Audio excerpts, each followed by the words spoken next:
ਵਾਹਿਗੁਰੂ। ਸਿਮਰੋ ਅੰਗਦ ਦੁਖ ਨਿਕੰਦਨ। ਵਾਹਿਗੁਰੂ। ਅਮਰਦਾਸ ਗੁਰ ਹਿਰਦੈ ਧਿਆਵੋ, ਹਿਰਦੈ ਧਿਆਵੋ। ਵਾਹਿਗੁਰੂ। ਸ੍ਰੀ ਗੁਰੂ ਰਾਮਦਾਸ ਗੁਣ ਗਾਵੋ। ਸ੍ਰੀ ਅਰਜਨ ਬਿਘਨ ਕੇ ਨਾਸਕ, ਬਿਘਨ ਕੇ ਨਾਸਕ। ਸ੍ਰੀ ਹਰਗੋਬਿੰਦ ਸੁਭ ਸਮਤ ਪ੍ਰਕਾਸ਼ਕ।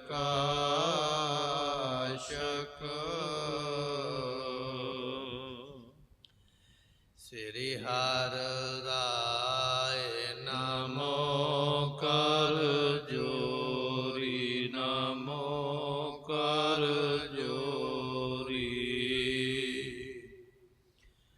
ਸ੍ਰੀ ਹਰਿ ਕ੍ਰਿਸ਼ਨ ਮਨਾਏ ਬਹੋਰੀ।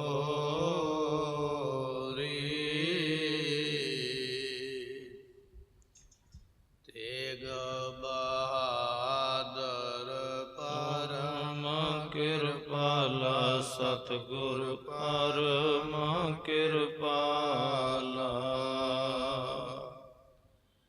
ਸ੍ਰੀ ਗੁਰੂ ਗੋਬਿੰਦ ਸਿੰਘ ਵਿਸਾਲਾ।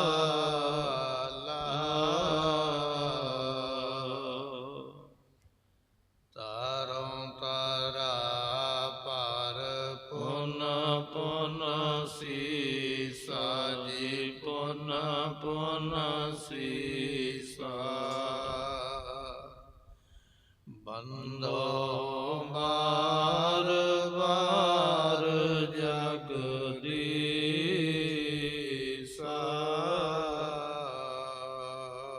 ਕਹੋ ਆਪ ਸੋ ਅਸਨ ਬਸਾਵੋ, ਨਹਿ ਉਧਾਰ ਨਿਰਧਨ ਮੈਂ ਪਾਵੋ। ਕਹਿ ਮਸੰਦ ਸੁਨ ਸਿੱਖ ਹਮਾਰੇ, ਕਰਹੁ ਤਿਹਾਵਲ ਆਮਿਖ ਤਿਆਰੇ। ਵਾਹਿਗੁਰੂ ਜੀ ਕਾ ਖਾਲਸਾ, ਵਾਹਿਗੁਰੂ ਜੀ ਕੀ ਫਤਿਹ। ਸਤਿਗੁਰਾਂ ਦੀ ਸਾਜੀ ਨਵਾਜੀ ਗੁਰੂ ਕੀ ਸੰਗਤ। ਗੁਰੂ ਗੋਬਿੰਦ ਸਿੰਘ ਮਹਾਰਾਜ ਦਾ ਇਤਿਹਾਸ ਆਪਾਂ ਸਰਵਨ ਕਰਨ ਵਾਸਤੇ ਸਤਿਗੁਰਾਂ ਦੇ ਦਰਬਾਰ ਵਿੱਚ ਪਹੁੰਚੇ ਹਾਂ। ਅਨੰਦਪੁਰ ਸਾਹਿਬ ਦੀ ਧਰਤੀ ਤੇ ਗੁਰੂ ਗੋਬਿੰਦ ਸਿੰਘ ਮਹਾਰਾਜ ਜੀਆਂ ਦੇ ਕੋਲ ਭੰਡ ਚੱਲ ਕੇ ਆਏ। ਭੰਡ ਉਹ ਵਿਅਕਤੀ ਜਿਹੜੇ ਦੂਜੇ ਦੀ ਨਕਲ ਕਰਕੇ ਵਿਖਾਉਂਦੇ, ਨਾਟਕ ਕਰਨ ਵਾਲੇ। ਕਹਿਣ ਲੱਗੇ ਮਹਾਰਾਜ ਤੁਹਾਨੂੰ ਨਾਟਕ ਕਰਕੇ ਵਿਖਾਈਏ। ਧੰਨ ਗੁਰੂ ਗੋਬਿੰਦ ਸਿੰਘ ਮਹਾਰਾਜ ਕਹਿਣ ਲੱਗੇ ਜੇ ਨਾਟਕ ਕਰਕੇ ਵਿਖਾਉਣਾ ਹੈ ਤੇ ਮਸੰਦਾਂ ਦਾ ਨਾਟਕ ਕਰਕੇ ਵਿਖਾਓ। ਸਾਨੂੰ ਵੀ ਪਤਾ ਲੱਗੇ ਇਹ ਮਸੰਦ ਆਮ ਸੰਗਤ ਵਿੱਚ ਕੀ ਕਰਦੇ। ਇਹ ਜਿਹੜੇ ਭੰਡ ਨਾਟਕਕਾਰ ਆਏ ਕਹਿਣ ਲੱਗੇ ਮਹਾਰਾਜ ਅਸੀਂ ਮਸੰਦਾਂ ਦਾ ਨਾਟਕ ਤੁਹਾਨੂੰ ਦਿਖਾਉਂਦੇ ਆ। ਤੇ ਗੁਰਮੁਖੋ ਇਹਨਾਂ ਨੇ ਕੀ ਵਿਖਾਇਆ ਹੈ ਵੀ ਇੱਕ ਮਸੰਦ ਘੋੜੀ ਤੇ ਚੜ੍ਹ ਕੇ ਕਿਸੇ ਗਰੀਬ ਸਿੱਖ ਦੇ ਘਰ ਵਿੱਚ ਗਿਆ। ਗਰੀਬ ਸਿੱਖ ਨੇ 1 ਰੁਪਈਆ ਮੱਥਾ ਟੇਕਿਆ। ਹੰਕਾਰੀ ਮਸੰਦ ਨੇ ਉਹ ਰੁਪਈਆ ਚੁੱਕ ਕੇ ਵੇਸਵਾ ਦੇ ਵੱਲ ਸੁੱਟ ਦਿੱਤਾ। ਇਹਨੇ ਚਿਰ ਨੂੰ ਪ੍ਰਸ਼ਾਦੇ ਤੇ ਦਾਲ ਬਣਾ ਕੇ ਉਹ ਗਰੀਬ ਸਿੱਖ ਲੈ ਆਇਆ। ਇਸ ਮਸੰਦ ਨੇ ਉਹ ਪ੍ਰਸ਼ਾਦੇ ਚੁੱਕ ਕੇ ਕੁੱਤੇ ਦੇ ਅੱਗੇ ਸੁੱਟ ਦਿੱਤੇ। ਨਾਲ ਹੀ ਆਖਿਆ ਇਹੋ ਜੀ ਰੋਟੀ ਤੇ ਮੇਰਾ ਕੁੱਤਾ ਵੀ ਨਹੀਂ ਖਾਂਦਾ। ਦਾਲ ਵੀ ਚੁੱਕ ਕੇ ਪਰੇ ਸੁੱਟ ਦਿੱਤੀ ਹੈ। ਜਦੋਂ ਐਸਾ ਇਸ ਨੇ ਵਰਤ ਵਰਤਾਓ ਕੀਤਾ ਤੇ ਉਹ ਸਿੱਖ ਮਿੰਨਤਾਂ ਕਰਦਾ ਪਿਆ ਇਹ ਇਤਿਹਾਸ ਪ੍ਰਸੰਗ ਆਪਾਂ ਪਿੱਛੇ ਸਰਵਣ ਕਰਿਆ ਹੈ।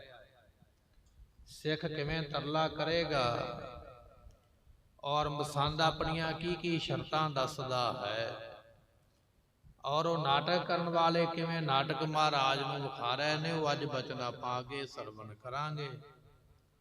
ਆਓ ਮਨ ਦੇ ਧਿਆਨ ਨੂੰ ਟਿਕਾਈਏ, ਮਿਲ ਕੇ ਆਖੀਏ ਸਤਨਾਮ ਸ੍ਰੀ ਵਾਹਿਗੁਰੂ ਸਾਹਿਬ ਜੀ। ਕਹੋ ਆਪ ਸੋ ਅਸਨ ਬਣਾਵੋ। ਉਸ ਵੇਲੇ ਸਿੱਖ ਨੇ ਹੱਥ ਜੋੜੇ, ਗਰੀਬ ਨੇ ਕਹਿਣ ਲੱਗਾ ਮਸੰਦ ਜੀ ਗੁੱਸੇ ਨਾ ਆਓ, ਤੁਸੀਂ ਦੱਸੋ ਵੀ ਛਕਣਾ ਕੀ ਹੈ, ਆਪਣੇ ਮੂੰਹੋਂ ਦੱਸ ਦਿਓ ਆਪਣੀ ਫਰਮਾਇਸ਼। ਜਿਹੜਾ ਭੋਜਨ ਤੁਸੀਂ ਦੱਸੋਗੇ ਮੈਂ ਉਹੀ ਬਣਵਾ ਦਿੰਦਾ। ਮੈਂ ਤੁਹਾਡੇ ਵਾਸਤੇ ਦਾਲ ਪ੍ਰਸ਼ਾਦਾ ਆਪਣੀ ਸਮਰੱਥਾ ਦੇ ਮੁਤਾਬਕ ਬਣਾਇਆ, ਜਿੰਨੀ ਮੇਰੀ ਪਹੁੰਚ ਹੈ।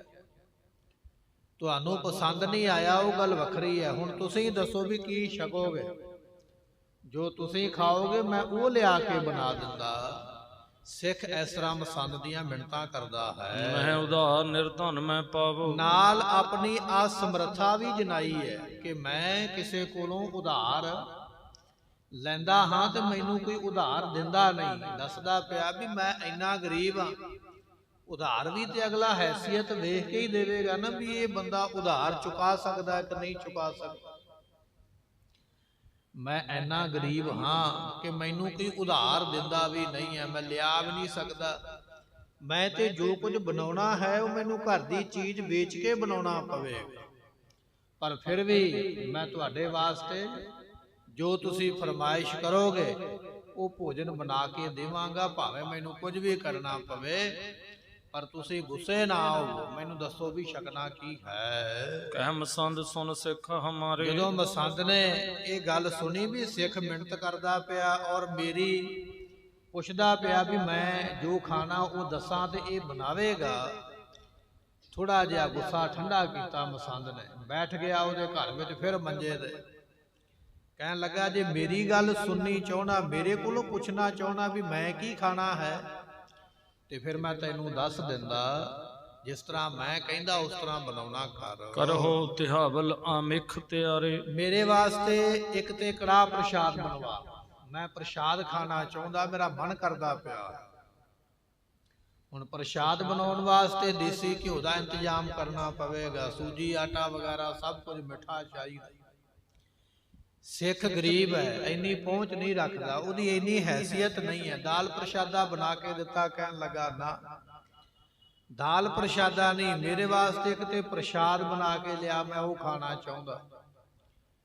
ਇੱਥੇ ਹੀ ਬਸ ਨਹੀਂ, ਦੂਜਾ ਮੇਰੇ ਵਾਸਤੇ ਮਾਸ ਤਿਆਰ ਕਰ, ਘਰ ਦੇ ਵਿੱਚ ਮੁਰਗਾ ਵੱਢ ਕੇ ਨਾ ਤੇ ਮੁਰਗੇ ਦਾ ਮਾਸ ਬਣਾ ਕੇ, ਮੀਟ ਬਣਾ ਕੇ ਉਹ ਵੀ ਮੇਰੇ ਵਾਸਤੇ ਲੈ ਕੇ ਆ। ਮੈਂ ਦੋ ਚੀਜ਼ਾਂ ਦਾ ਭੋਜਨ ਕਰਾਂਗਾ, ਦਾਲ ਪ੍ਰਸ਼ਾਦਾ ਨਹੀਂ ਚੰਗਾ ਲੱਗਦਾ। ਜਾਂ ਮੇਰੇ ਵਾਸਤੇ ਮੀਟ ਦਾ ਭੋਜਨ ਤਿਆਰ ਕਰੋ, ਮਾਸ ਬਣਾ ਕੇ ਲਿਆਓ, ਤੇ ਜਾਂ ਫਿਰ ਮੇਰੇ ਵਾਸਤੇ ਕੜਾਹ ਬਣਾ ਕੇ ਲਿਆਓ। ਇਹ ਦੋ ਚੀਜ਼ਾਂ ਦਾ ਮੈਂ ਭੋਜਨ ਕਰ ਸਕਦਾ ਹਾਂ। ਆਨ ਬਾਰਨੀ ਪੂਰ ਸੁਰਾਹੀ। ਅਤੇ ਇੱਥੇ ਹੀ ਬਸ ਨਹੀਂ, ਫਿਰ ਮੇਰੇ ਵਾਸਤੇ ਸ਼ਰਾਬ ਦੀ ਬੋਤਲ ਦਾ ਵੀ ਪ੍ਰਬੰਧ ਕਰੋ। ਜੇ ਮੈਂ ਮਾਸ ਖਾਵਾਂਗਾ ਤੇ ਉਹਦੇ ਨਾਲ ਸ਼ਰਾਬ ਵੀ ਪੀਵਾਂਗਾ। ਮੇਰੇ ਵਾਸਤੇ ਸ਼ਰਾਬ ਦਾ ਪ੍ਰਬੰਧ ਹੋਣਾ ਚਾਹੀਦਾ, ਮੇਰੇ ਵਾਸਤੇ ਮਾਸ ਦਾ ਪ੍ਰਬੰਧ ਹੋਣਾ ਚਾਹੀਦਾ। ਗੁਰਮੁਖੋ ਇਹ ਜਿਹੜੀ ਪ੍ਰਥਾ ਹੈ ਨਾ, ਸ਼ਰਾਬ ਪੀਣੀ, ਮਾਸ ਖਾਣਾ, ਇਹ ਜਿਹੜੀ ਲਹਿਰ ਉੱਠੀ ਹੈ ਨਾ, ਸਿੰਘ ਸਭਾ ਲਹਿਰ ਉੱਠੀ ਹੈ, ਜਦੋਂ ਗੁਰਦੁਆਰੇ ਸਾਹਿਬ ਮਹੰਤਾਂ ਤੋਂ ਆਜ਼ਾਦ ਕਰਵਾਏ, ਉਸ ਵੇਲੇ ਤੱਕ ਜਿਹੜੇ ਮਹੰਤ ਸਨ ਉਹ ਇਹ ਸਭ ਕੁਝ ਖਾਂਦੇ ਪੀਂਦੇ ਸਨ, ਮਾਸ ਵੀ ਖਾ ਲੈਂਦੇ, ਸ਼ਰਾਬ ਵੀ ਪੀ ਲੈਂਦੇ, ਔਰ ਗੁਰੂ ਘਰਾਂ ਦੇ ਉੱਪਰ ਕਾਬਜ਼ ਵੀ ਸਨ। ਉਹਨਾਂ ਮਹੰਤਾਂ ਦੀ ਉਸੇ ਤਰ੍ਹਾਂ ਹੀ ਜਿਵੇਂ ਦੀ ਉਹਨਾਂ ਨੇ ਛਾਪ ਛੱਡੀ, ਜਿਵੇਂ ਦਾ ਉਹਨਾਂ ਦਾ ਬਹਿਣਾ ਉੱਠਣਾ ਸੀ, ਉਸੇ ਤਰ੍ਹਾਂ ਦੀ ਉਹ ਪ੍ਰਥਾ ਅੱਗੇ ਚੱਲਦੀ ਆਈ, ਖਾਂਦੇ ਪੀਂਦੇ ਰਹੇ। ਤੇ ਮਹੰਤਾਂ ਨੇ ਵੀ ਇਸੇ ਤਰ੍ਹਾਂ ਗੁਰਦੁਆਰਿਆਂ ਵਿੱਚ ਕੀਤਾ, ਮਾਸ ਸ਼ਰਾਬ ਦਾ ਭੋਜਨ ਕਰਦੇ, ਕਈ ਤਰ੍ਹਾਂ ਦੇ ਕੁਕਰਮ ਕਰਦੇ। ਹੌਲੀ ਹੌਲੀ ਇਹ ਸਿੰਘ ਸਭਾ ਲਹਿਰ ਚੱਲੀ, ਫਿਰ ਮਸੰਦਾਂ ਨੂੰ ਕੱਢਿਆ ਗਿਆ, ਮਹੰਤਾਂ ਨੂੰ ਕੱਢਿਆ ਗਿਆ ਗੁਰੂ ਘਰਾਂ ਦੇ ਵਿੱਚ, ਤੇ ਸਾਫ ਸੁਥਰੇ ਜਿਹੜੇ ਪ੍ਰਬੰਧਕ ਸਨ, ਰੱਬ ਦਾ ਨਾਮ ਲੈਣ ਵਾਲੇ, ਭੈ ਭਾਵਨਾ ਰੱਖਣ ਵਾਲੇ, ਉਹਨਾਂ ਨੂੰ ਅੱਗੇ ਲਿਆਂਦਾ ਗਿਆ। ਤੇ ਹੌਲੀ ਹੌਲੀ ਇਹ ਕੁਕਰਮ ਜਿਹੜਾ ਹੈ ਉਹ ਗੁਰੂ ਘਰਾਂ ਵਿੱਚੋਂ ਬੰਦ ਹੋਇਆ, ਮਾਸ ਸ਼ਰਾਬ ਦੀ ਪ੍ਰਥਾ ਬੰਦ ਹੋਈ ਹੌਲੀ ਹੌਲੀ ਕਰਕੇ। ਸੋ ਅੱਜ ਵੀ ਕਈ ਐਸੇ ਡੇਰੇ ਨੇ ਜਾਂ ਐਸੇ ਕਈ ਡੇਰੇਦਾਰ ਨੇ ਜਿਹੜੇ ਇਹ ਸਭ ਕੁਝ ਖਾਂਦੇ ਪੀਂਦੇ ਔਰ ਭੋਗਦੇ ਨੇ। ਗੁਰੂ ਵੱਲੋਂ ਇਸ ਚੀਜ਼ ਦੀ ਮਨਾਹੀ ਹੈ। ਰੋ ਵਿਚਾਰ ਇਹ ਮਸੰਦ ਕਹਿ ਰਿਹਾ, ਵਿਗੜਿਆ ਹੋਇਆ ਮਸੰਦ ਹੰਕਾਰੀ ਹੈ। ਕਹਿਣ ਲੱਗਾ ਵੀ ਮੈਨੂੰ ਮਾਸ ਦਾ ਭੋਜਨ ਤੇ ਪੀਣ ਵਾਸਤੇ ਸ਼ਰਾਬ ਦਾ ਪ੍ਰਬੰਧ ਕਰ। ਇੱਕ ਪਾਸੇ ਆਖਦਾ ਮੈਂ ਗੁਰੂ ਕਾ ਸਿੱਖ ਤੇ ਮੈਂ ਗੁਰੂ ਦੇ ਹੀ ਸਮਾਨ ਹਾਂ, ਮੇਰੀ ਪੂਜਾ ਕਰ, ਮੈਨੂੰ ਮੱਥਾ ਟੇਕ, ਮੈਨੂੰ ਸਤਿਕਾਰ ਦੇ। ਇੱਕ ਪਾਸੇ ਤੇ ਸਤਿਕਾਰ ਗੁਰੂ ਵਾਲਾ ਹੀ ਚਾਹੁੰਦਾ ਤੇ ਦੂਜੇ ਪਾਸੇ ਉਹਨਾਂ ਚੀਜ਼ਾਂ ਦੀ ਇੱਛਾ ਕਰਦਾ ਜਿਹੜੀਆਂ ਵਸਤੂਆਂ ਗੁਰੂ ਵੱਲੋਂ ਮਨਾਹੀ ਨੇ। ਇਸ ਨੇ ਇਹ ਚੀਜ਼ਾਂ ਦੀ ਫਰਮਾਇਸ਼ ਕੀਤੀ ਹੈ। ਚਾਵਰ ਸੂਖਮ ਕਰਤਾ ਔਖਾ ਹੀ। ਅਤੇ ਇਸੇ ਤਰ੍ਹਾਂ ਮੇਰੇ ਵਾਸਤੇ ਬਾਸਮਤੀ ਦੇ ਚਾਵਲ ਲੈ ਕੇ ਉਹਨੂੰ ਬੜਾ ਸੋਹਣਾ ਤੜਕਾ ਲਾ ਕੇ ਤੇ ਇਸ ਤਰ੍ਹਾਂ ਦੇ ਚੌਲ ਮੇਰੇ ਵਾਸਤੇ ਬਣਾ। ਮੈਂ ਚੌਲਾਂ ਦਾ ਭੋਜਨ ਵੀ ਕਰਾਂਗਾ, ਮਹਿੰਗੇ ਚੌਲ ਬਾਜ਼ਾਰ ਵਿੱਚੋਂ ਖਰੀਦ ਕੇ, ਕਿਉਂਕਿ ਮੇਰੀ ਖੁਰਾਕ ਮਹਿੰਗੀ ਹੈ। ਮੈਂ ਚੰਗਾ ਭੋਜਨ ਖਾਂਦਾ, ਮਾੜਾ ਨਹੀਂ ਛਕਦਾ। ਬਰੀਕ ਚੌਲ ਲੰਮੇ ਜਿਹੜੇ ਸੁੰਦਰ ਨੇ ਉਹ ਬਣਾ ਕੇ ਮੇਰੇ ਵਾਸਤੇ ਲਿਆਉਣਾ ਕਰੋ। ਨਤ ਸਿੱਖੀ ਤੇ ਖਾਰਜ ਕਰੋ। ਇਹ ਮੇਰੀਆਂ ਤੈਨੂੰ ਹਦਾਇਤਾਂ ਨੇ। ਇੱਕ ਤੇ ਮੇਰੇ ਵਾਸਤੇ ਮਾਸ ਬਣਨਾ ਚਾਹੀਦਾ, ਇੱਕ ਮੇਰੇ ਵਾਸਤੇ ਸ਼ਰਾਬ ਹੋਣੀ ਚਾਹੀਦੀ ਹੈ, ਇੱਕ ਮੇਰੇ ਵਾਸਤੇ ਸੋਹਣੇ ਸੁੰਦਰ ਚੌਲ ਬਣਾ ਕੇ ਲੈ ਕੇ ਆ। ਜੇ ਤੇ ਤੂੰ ਮੈਨੂੰ ਇਹ ਵਸਤੂਆਂ ਖਵਾ ਦੇਵੇਂਗਾ ਫਿਰ ਤੇ ਠੀਕ ਹੈ, ਤੂੰ ਸਿੱਖੀ ਨਾਲ ਜੁੜਿਆ ਰਵੇਂਗਾ। ਤੇ ਜੇ ਤੂੰ ਇਹ ਵਸਤੂਆਂ ਮੈਨੂੰ ਨਹੀਂ ਖਿਲਾਵੇਂਗਾ ਮੈਂ ਤੈਨੂੰ ਸਿੱਖੀ ਵਿੱਚੋਂ ਖਾਰਜ ਕਰ ਦਿਆਂਗਾ, ਸਿੱਖੀ ਵਿੱਚੋਂ ਬਾਹਰ ਹੀ ਕੱਢ ਦਿਆਂਗਾ। ਜਿਵੇਂ ਕਿਹਾ ਜਾਂਦਾ ਨਾ ਵੀ ਇਹ ਪੰਥ ਵਿੱਚੋਂ ਛੇਕਿਆ ਗਿਆ ਹੈ, ਇਹਨੂੰ ਛੇਕ ਦਿੱਤਾ, ਬਾਹਰ ਕੱਢ ਦਿੱਤਾ ਧਰਮ ਪੰਥ ਵਿੱਚੋਂ। ਇਹ ਮਸੰਦ ਕਹਿੰਦਾ ਵੀ ਮੈਂ ਇਕੱਲਾ ਹੀ ਇੰਨੀ ਤਾਕਤ ਰੱਖਦਾ ਹਾਂ, ਮੈਂ ਜਿਹਨੂੰ ਚਾਹਾਂ ਸਿੱਖ ਬਣਾ ਦੇਵਾਂ, ਗੁਰੂ ਨਾਲ ਜੋੜ ਦੇਵਾਂ, ਜਿਹਨੂੰ ਚਾਹਾਂ ਗੁਰੂ ਤੋਂ ਦੂਰ ਵੀ ਕਰ ਸਕਦਾ। ਜੇ ਤੇ ਮੇਰੇ ਵਾਸਤੇ ਵਸਤੂਆਂ ਦਾ ਪ੍ਰਬੰਧ ਕਰ ਸਕਦਾ ਤੇ ਸਿੱਖ ਰਵੇਂਗਾ, ਜੇ ਨਾ ਪ੍ਰਬੰਧ ਹੋਇਆ ਤੇ ਮੈਂ ਤੈਨੂੰ ਸਿੱਖੀ ਤੋਂ ਬਾਹਰ ਕਰ ਦਿਆਂ, ਖਾਰਜ ਕਰ ਦਿਆਂਗਾ, ਤੈਨੂੰ ਸਿੱਖ ਹੀ ਨਹੀਂ ਰੱਖਣ ਦੇਵਾਂਗਾ, ਸਿੱਖ ਨਹੀਂ ਰਹਿਣ ਦੇਵਾਂਗਾ। ਇਸ ਤਰ੍ਹਾਂ ਦਾ ਇਸ ਨੇ ਉਸ ਨੂੰ ਡਰਾਵਾ ਦਿੱਤਾ ਹੈ। ਦੋਸ਼ ਅਨੇਕ ਤੋਹੇ ਪਰ ਧਰੋਂ। ਮੈਂ ਤੇਰੇ ਤੇ ਦੋਸ਼ ਲਾ ਦਿਆਂਗਾ, ਕਿਉਂਕਿ ਮੈਂ ਮਸੰਦ ਆ, ਮੇਰੀ ਮੰਨੀ ਜਾਏਗੀ ਸਾਰੇ ਥਾਵਾਂ ਤੇ, ਲੋਕ ਮੈਨੂੰ ਜਾਣਦੇ।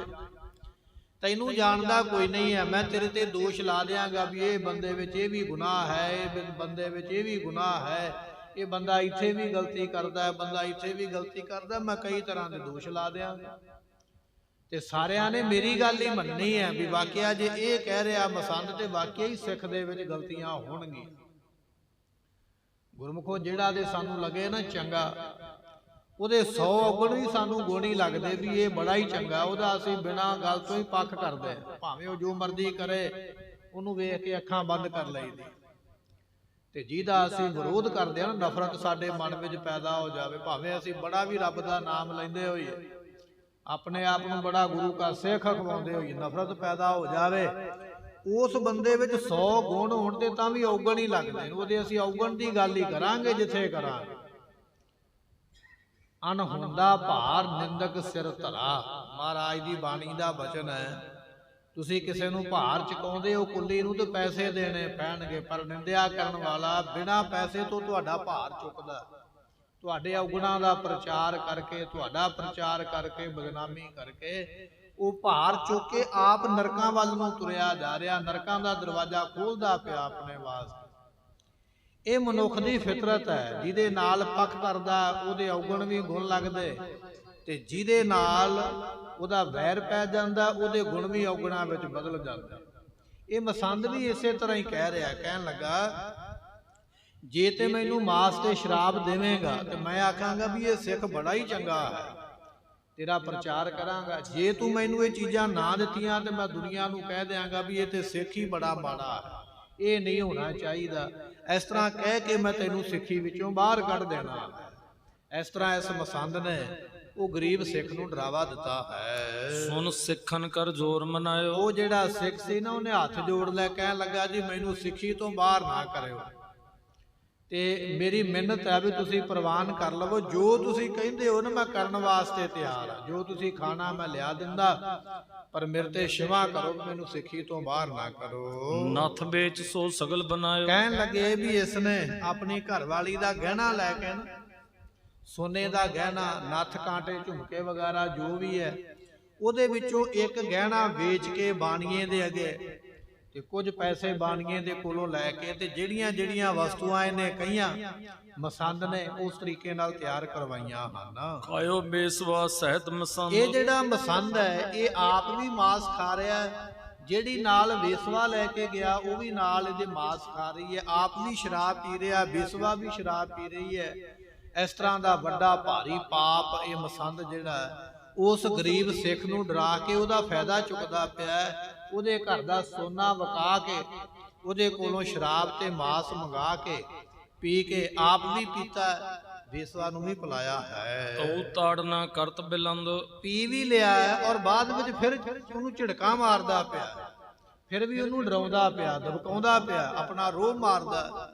ਇਹ ਸਾਰਾ ਕੁਝ ਖਾ ਪੀ ਕੇ ਅਚਵੈ ਮਾਸ ਬਾਰ ਨਹੀਂ ਪੀਵਤ। ਤੇ ਕਹਿਣ ਲੱਗੇ ਵੀ ਨਾਲੇ ਤੇ ਮਾਸ ਖਾਂਦਾ ਨਾਲੇ ਸ਼ਰਾਬ ਪੀਂਦਾ, ਸ਼ਰਾਬ ਪੀਂਦਾ ਪੀਂਦਾ ਨਾਲ ਨਾਲ ਗਾਲਾਂ ਵੀ ਕੱਢਦਾ। ਜਿਹਨੇ ਲਿਆ ਕੇ ਦਿੱਤਾ ਨਾ ਸਾਰਾ ਕੁਝ ਗਰੀਬ ਸਿੱਖ ਨੇ, ਉਹਨੂੰ ਗਾਲਾਂ ਵੀ ਦਿੰਦਾ, ਨਾਲ ਮਾੜਾ ਵੀ ਬੋਲਦਾ, ਉੱਤੇ ਰੋਹ ਦਮਕਾ ਵੀ ਮਾਰਦਾ ਪਿਆ ਹੈ। ਐਸੀ ਕਰਤੂਤ ਇਸ ਮਸੰਦ ਨੇ ਕੀਤੀ ਹੈ। ਕਰ ਕਰ ਹੁਕਮ ਹੰਕਾਰੀ ਥੀਵਤ। ਅਤੇ ਹੰਕਾਰੀ ਹੋ ਗਿਆ ਹੁਕਮ ਕਰ ਕਰਕੇ, ਤੂੰ ਇਹ ਲੈ ਕੇ ਆ, ਉਹ ਲੈ ਕੇ ਆਉਂਦਾ, ਫਿਰ ਉਹਨੂੰ ਇਹ ਵਸਤੂ ਲੈ ਕੇ ਆ, ਵਾਰ-ਵਾਰ ਹੁਕਮ ਕਰਦਾ ਔਰ ਹੰਕਾਰੀ ਹੋ ਗਿਆ ਹੁਕਮ ਕਰਕੇ, ਮੇਰੀ ਤੇ ਗੱਲ ਮੰਨੀ ਜਾਂਦੀ ਹੈ। ਜਾਂ ਆਪਾਂ ਇਸ ਤਰ੍ਹਾਂ ਕਹਿ ਲਈਏ ਇਹ ਜਦੋਂ ਦਾ ਮਸੰਦ ਬਣਿਆ ਇਹਨੂੰ ਸਤਿਕਾਰਯੋਗ ਜਾਣਦੇ ਸਾਰੇ, ਇਹ ਸਾਰਿਆਂ ਦੇ ਉੱਪਰ ਹੁਕਮ ਚਲਾਉਂਦਾ। ਜਦੋਂ ਵੇਖਿਆ ਵੀ ਮੇਰਾ ਹੁਕਮ ਚੱਲਦਾ ਪਿਆ ਫਿਰ ਮਾਣ ਆ ਜਾਂਦਾ, ਹੰਕਾਰ ਆ ਜਾਂਦਾ ਵੀ ਮੇਰੇ ਵਰਗਾ ਕੋਈ ਨਹੀਂ। ਜੇ ਕੋਈ ਤੇਰਾ ਕਹਿਣਾ ਮੰਨਦਾ ਪਿਆ, ਤੈਨੂੰ ਸਤਿਕਾਰ ਦਿੰਦਾ ਪਿਆ, ਤੇ ਤੂੰ ਉਹਦਾ ਵੀ ਸਤਿਕਾਰ ਕਰ ਵੀ ਮੇਰਾ ਇਹਨੇ ਕਹਿਣਾ ਮੰਨਿਆ। ਪਰ ਜੇ ਤੇਰੇ ਮਨ ਵਿੱਚ ਮਾਣ ਆ ਜਾਵੇ ਮੈਂ ਹੀ ਖੁਦਾ ਹਾਂ ਦੁਨੀਆ ਦਾ, ਮੇਰੀ ਗੱਲ ਮੰਨੇਗਾ ਤੇ ਠੀਕ ਹੈ, ਨਹੀਂ ਮੰਨੇਗਾ ਤੇ ਮੈਂ ਇਸ ਤਰ੍ਹਾਂ ਕਰ ਦਿਆਂਗਾ, ਤੇ ਫਿਰ ਉਹ ਹੰਕਾਰ ਲੈ ਵੀ ਬੈਠਦਾ ਹੈ। ਇਹ ਮਸੰਦ ਹੰਕਾਰੀ ਹੋ ਰਿਹਾ ਵੀ ਇਹ ਨਾਲੇ ਮੈਂ ਇਹਨੂੰ ਗਾਲਾਂ ਦਿੰਦਾ ਪਿਆ, ਨਾਲੇ ਮੈਂ ਮਾਸ ਖਾਂਦਾ ਪਿਆ, ਨਾਲੇ ਮੇਰੀ ਇਹ ਗੱਲ ਮੰਨਦਾ ਪਿਆ, ਬੜੇ ਹੰਕਾਰ ਦੇ ਨਾਲ ਹੁਕਮ ਚਲਾਉਂਦਾ ਹੈ। ਕਹਿਤ ਭਇਓ ਅਬ ਦੇਹੋ ਵਿਦਾਈ। ਤੇ ਉਸ ਵੇਲੇ ਖਾ ਪੀ ਕੇ ਤੇ ਕਹਿਣ ਲੱਗਾ ਚਲੋ ਠੀਕ ਹੈ ਸਿੱਖਾ ਮੈਂ ਚੱਲਿਆ, ਵਿਦਾਇਗੀ ਲੈ ਕੇ ਉਸ ਵੇਲੇ ਫਿਰ ਗੁਰੂ ਨਿਕਟ ਜੋ ਲੈ ਕਰ ਜਾਈ। ਅਤੇ ਕਹਿਣ ਲੱਗਾ ਵੀ ਲਿਆ ਹੁਣ ਖਾ ਪੀ ਤੇ ਮੈਂ ਲਿਆ, ਸ਼ਰਾਬ ਵੀ ਪੀ ਲਈ ਹੈ, ਮਾਸ ਵੀ ਖਾ ਲਿਆ, ਭੋਜਨ ਪ੍ਰਸ਼ਾਦਾ ਮੈਂ ਛਕ ਲਿਆ, ਤੇਰੀ ਸੇਵਾ ਤੇ ਮੈਂ ਖੁਸ਼ ਹਾਂ, ਪਰ ਗੱਲ ਇੱਥੇ ਨਹੀਂ ਨਿਬੜੀ ਹਾਲੇ। ਹੁਣ ਮੈਨੂੰ ਉਹ ਭੇਟਾ ਲਿਆ ਕੇ ਦੇ ਜਿਹੜੀ ਮੈਂ ਤੇਰੇ ਵੱਲੋਂ ਗੁਰੂ ਨੂੰ ਜਾ ਕੇ ਦੇਣੀ ਹੈ। ਹੁਣ ਉਹ ਭੇਟਾ ਲੈ ਕੇ ਆ। ਗਰੀਬ ਸਿੱਖ ਨੇ ਆਪਣੇ ਘਰ ਦਾ ਸੋਨਾ ਵੇਚ ਕੇ ਤੇ ਪ੍ਰਸ਼ਾਦਾ ਛਕਾਇਆ, ਪ੍ਰਸ਼ਾਦਾ ਨਹੀਂ ਮਾਸ ਤੇ ਸ਼ਰਾਬ ਇਸ ਨੂੰ ਪਿਲਾਇਆ ਹੈ। ਹੁਣ ਇਹ ਮਸੰਦ ਉੱਠਿਆ, ਕਹਿਣ ਲੱਗਾ ਵੀ ਇੱਕ ਤੇ ਮੇਰੀ ਦੰਦ ਘਸਾਈ ਦੇ ਦਿਓ, ਤੇ ਦੂਜਾ ਹੁਣ ਜਿਹੜਾ ਤੂੰ ਗੁਰੂ ਨੂੰ ਭੇਟ ਦੇਣੀ ਹੈ ਉਹ ਵੀ ਮੈਨੂੰ ਦੇ, ਮੈਂ ਲੈ ਕੇ ਜਾਵਾਂ ਗੁਰੂ ਨੂੰ, ਤੇਰੀ ਭੇਟਾ ਗੁਰੂ ਕੋਲ ਲੈ ਕੇ ਜਾਵਾਂ, ਇਹ ਮੈਨੂੰ ਹੁਣ ਦੇਣਾ ਕਰ। ਸਿੱਖ ਸਚਿੰਤ ਸੁਣ ਕੇ ਅਤ ਹੋਆ। ਕਹਿਣ ਲੱਗੇ ਵੀ ਉਹ ਸਿੱਖ ਜਿਹੜਾ ਨਾ ਜਦੋਂ ਸੁਣਿਆ ਨਾ ਬਚਨ ਉਹਨੇ, ਉਹ ਤੇ ਵਿਚਾਰਾ ਚਿੰਤਾ ਵਿੱਚ ਪੈ ਗਿਆ ਵੀ ਮੈਂ ਤੇ ਆਖਿਆ ਫਿਕਰ ਲੱਥਾ ਵੀ ਚਲੋ ਇਹ ਰੋਟੀ ਖਾਣ ਆਇਆ, ਛਕਾ ਦਿੱਤੀ ਹੈ, ਇਹ ਵੀ ਤੇ ਸੇਵਾ ਹੀ ਹੈ ਨਾ, ਕਿਸੇ ਸਿੱਖ ਨੂੰ ਪ੍ਰਸ਼ਾਦਾ ਛਕਾਉਣਾ ਹੈ ਸੇਵਾ, ਮੈਂ ਤੇ ਆਪਣੇ ਵੱਲੋਂ ਸੇਵਾ ਕਰ ਦਿੱਤੀ ਹੈ। ਇਹ ਉਲਟਾ ਹੁਕਮ ਕਰਦਾ ਪਿਆ ਵੀ ਹੁਣ ਉਹ ਚੀਜ਼ ਲੈ ਕੇ ਆ ਜਿਹੜੀ ਗੁਰੂ ਨੂੰ ਦੇਣੀ ਹੈ, ਹੁਣ ਮੈਂ ਗੁਰੂ ਨੂੰ ਕੀ ਦੇਵਾਂ, ਮੇਰੇ ਕੋਲ ਤੇ ਹੈ ਹੀ ਕੁਝ ਨਹੀਂ ਹੈ। ਇਹ ਮਸੰਦ ਦਾ ਹੁਕਮ ਸੁਣ ਕੇ ਉਹ ਸਿੱਖ ਵਿਚਾਰਾ ਚਿੰਤਾ ਵਿੱਚ ਹੋ ਗਿਆ ਹੈ। ਦੇਨ ਹੇਤ ਕੁਛ ਕਰਨਾ ਜੋਵਾ। ਆਪਣੇ ਘਰ ਦੇ ਵਿੱਚ ਵੇਖਿਆ ਵੀ ਮੇਰੇ ਘਰ ਵਿੱਚ ਕੋਈ ਚੀਜ਼ ਹੀ ਹੈ ਨਹੀਂ, ਮਾੜਾ ਮੋਟਾ ਕੋਈ ਸੋਨੇ ਦਾ ਗਹਿਣਾ ਸੀ ਉਹ ਮੈਂ ਵੇਚ ਬੈਠਾ ਇਹਨੂੰ ਛਕਾਉਣ ਵਾਸਤੇ, ਮਾਸ ਤੇ ਸ਼ਰਾਬ ਪਿਲਾਉਣ ਵਾਸਤੇ। ਹੁਣ ਇਹ ਮੈਨੂੰ ਕਹਿੰਦਾ ਵੀ ਮੈਨੂੰ ਉਹ ਪੈਸੇ ਦੇ ਜਿਹੜੇ ਗੁਰੂ ਨੂੰ ਭੇਟ ਕਰਨੇ, ਗੁਰੂ ਨੂੰ ਕੀ ਭੇਟ ਕਰਾਂ, ਮੇਰੇ ਘਰ ਵਿੱਚ ਕੋਈ ਚੀਜ਼ ਹੈ ਹੀ ਨਹੀਂ ਭੇਟ ਕਰਨ ਵਾਲੀ। ਉਹ ਵਿਚਾਰਾ ਗਰੀਬ ਸਿੱਖ ਚਿੰਤਾ ਵਿੱਚ ਹੈ। ਆਹ ਲਹਿੰਗਾ ਤ੍ਰਿਕੋ ਲੈ ਗਏ। ਕਹਿਣ ਲੱਗੇ ਵੀ ਹੁਣ ਕੁਝ ਨਾ ਕੋਈ ਤੇ ਦੇਣਾ ਹੀ ਪਵੇਗਾ ਨਾ, ਮਸੰਦ ਨੇ ਮੰਗਿਆ ਵੀ ਭੇਟਾ ਦੇ, ਮੈਂ ਤੇਰੀ ਭੇਟਾ ਗੁਰੂ ਨੂੰ ਜਾ ਕੇ ਦੇਵਾਂ।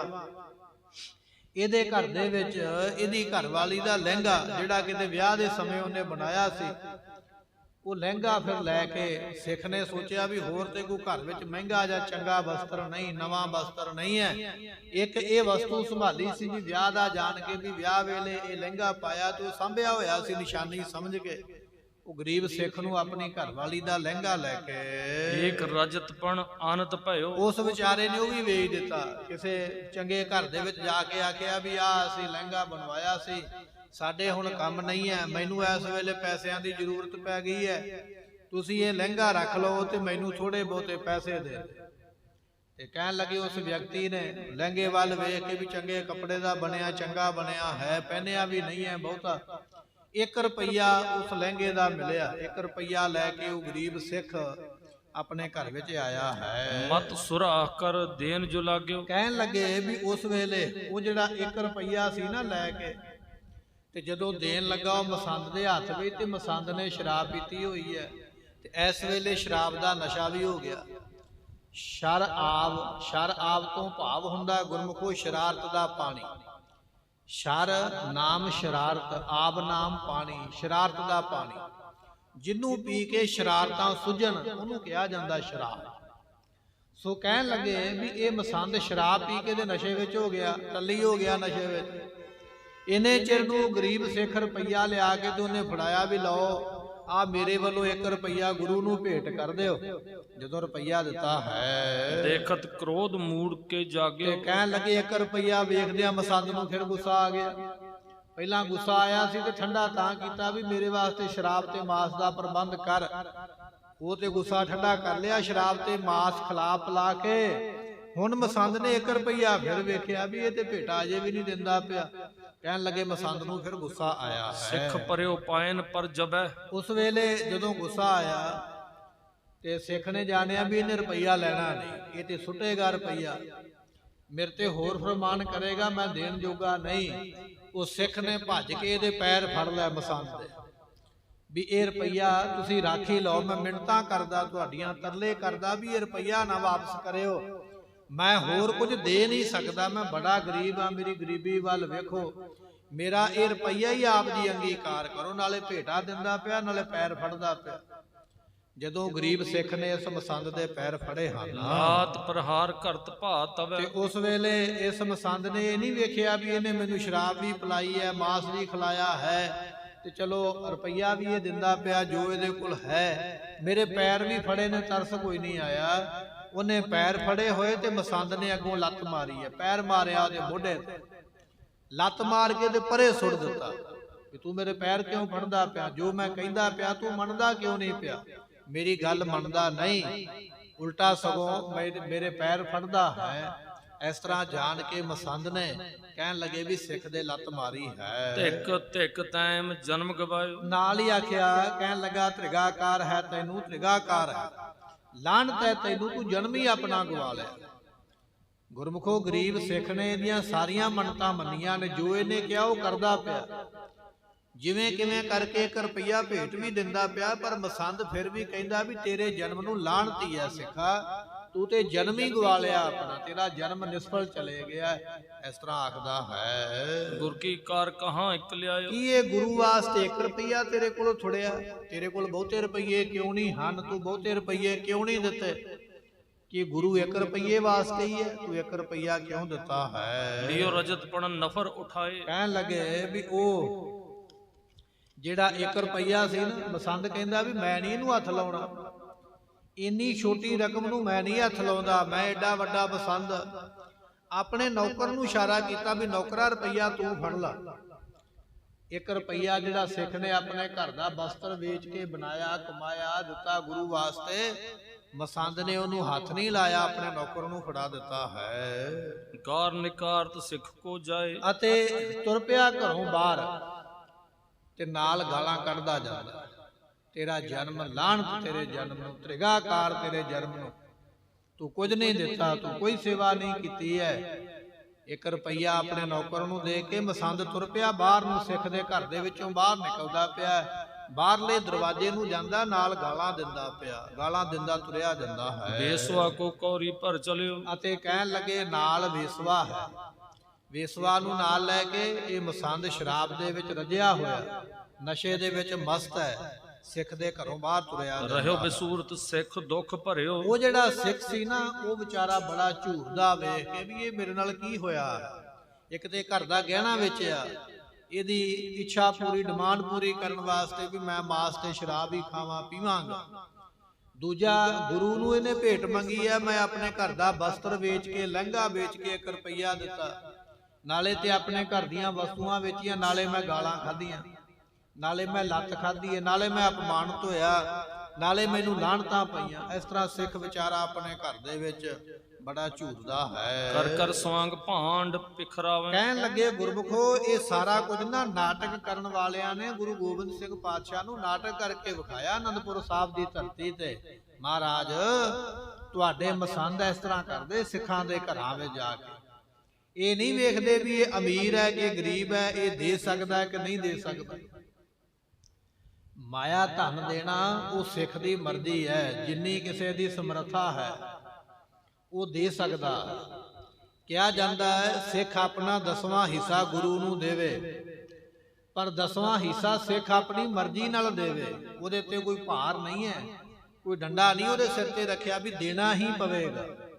ਜੇ ਉਹ ਦੇਣਾ ਚਾਹਵੇ ਤੇ ਆਪਣੀ ਮਰਜ਼ੀ ਨਾਲ 10ਵਾਂ ਹਿੱਸਾ ਦੇ ਸਕਦਾ ਹੈ, ਜੇ ਚਾਹਵੇ ਤੇ ਵੱਧ ਵੀ ਦੇ ਸਕਦਾ, ਜੇ ਚਾਹਵੇ ਤੇ 10ਵੇਂ ਤੋਂ ਘੱਟ ਵੀ ਦੇ ਸਕਦਾ ਹੈ। ਮਰਜ਼ੀ ਹੈ, ਨਾ ਵੀ ਦੇਵੇ ਤੇ ਉਹਦੇ ਤੇ ਕੋਈ ਬੰਦਿਸ਼ ਨਹੀਂ ਹੈ, ਉਹ ਤੇ ਆਪਣੀ ਭਾਵਨਾ ਹੈ।